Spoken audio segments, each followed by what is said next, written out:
coaching girls high school basketball up in near my hometown in Seattle. Now, if you want to know what stress is, it's coaching teenage girls in basketball.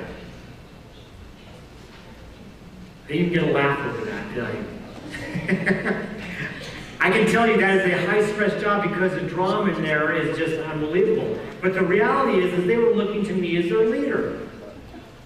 And so I know that I'm kind of I'm an emotional guy, especially when it comes to coaching. I don't throw chairs or anything, but I'm fairly emotional. I try to get them fired up, and I try to get them to play hard, and I can see it in my face, and they can see. And all of a sudden, one day I realized, you know, when the going gets rough, and they look to me, they will see some lunatic on the sideline exhorting them, and it looks like I'm panicking.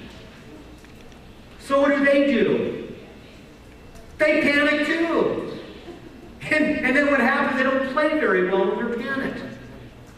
So I decided to turn the trick one day at halftime of a game when we were down by 20 points. I mean, what do you say to a bunch of teenage girls when you're down by 20 points? Go play harder. What I did is they were expecting me to yell at them. And I didn't. I just walked in and I said, well, it's pretty obvious we're not playing very well. What do we need to do better? You know what? The response was, we didn't win the game, but we only lost by 7 points. We played better that second half. And I learned a valuable lesson. How the leader responds to stress and to crisis is going to trickle down to the employees. How do you want your employees reacting to stress? Oops, I'm going to go back to this for a second. How do you want your employees reacting to stress? Do you want them to panic? Everybody has different levels on how they handle stress. In fact, on the way over, Tim and I were talking about golf. Any golfers in here?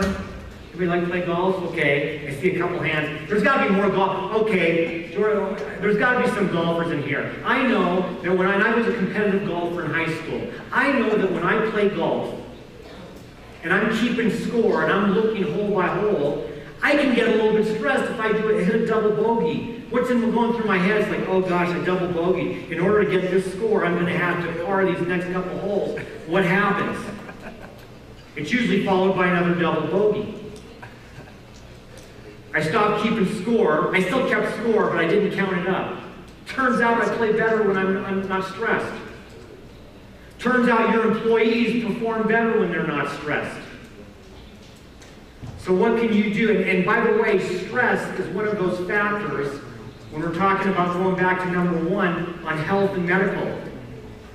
You understand that stress is one of those areas that people get sick because of. You're aware of that, right? Stress is a problem. So how we handle stress, not only as a leader, but as the employee, is highly important to the safety of your organization, the safety of your employees.